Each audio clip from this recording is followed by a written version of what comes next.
Here's the setup from our last video. We have a closed bounded surface. Remember, closed means there's no boundary points. We're going to need that actually when we summon telescope.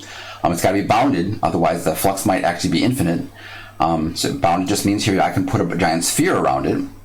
We've got arrows at every point. We calculated the flux out of one little tiny box, and this is what we got as an estimate.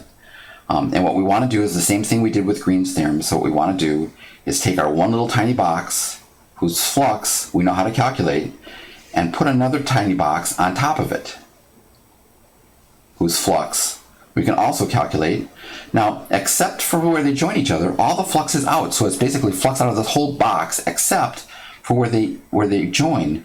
Now, the thing about it is, if I find the flux out the top box, that's going to include flux out the bottom that's going into the bottom box. If I calculate the flux out of the bottom box, that's going to include flux out the bottom that's going into the top box, and they're going to cancel each other, so that all that's going to be left when I add up the two fluxes is just the flux of a much bigger box.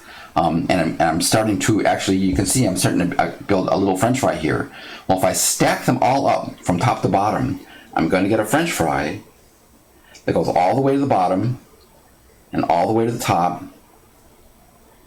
Going to get weird at the bottom and the top, but what I'm going to have is just the flux coming out of that one french fry. Now that's what happens if I add all the fluxes coming out of all the one boxes and just stack them. If I now stack up my french fries from, say, back to front, I'm going to get the flux coming out of what looks like the slice of an ice cream cone. And then when I add up all those slices, I'm going to get the flux coming out of the whole cone, because all the flux of all the pieces in the middle all cancel. That's what telescoping means. This happens exactly the same way, almost the same picture as in Green's theorem. So all that's going to be left is just going to be the flux coming out of the surface. And we have notation for that. That's the notation for calculating the flux coming out of the surface. This required delta x, delta y, delta z all being small for about 6 different reasons, but all of those reasons get better when delta x, delta y, and delta z all get small. If I want to take the limit as delta x goes to 0, delta y goes to 0, delta z goes to 0, what we're going to get is not an estimate of the flux coming out of the whole surface. We're going to get equals, which is great. We're also going to get what's called a triple integral. So instead of sum, we get integral, integral, integral.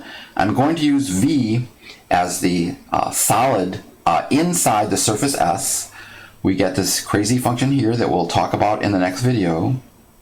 But it's partial f1 with respect to x, partial of f2 with respect to y, plus partial of f3 with respect to z, and then really in any order, dx, dy, dz. And that's actually the statement of the divergence theorem.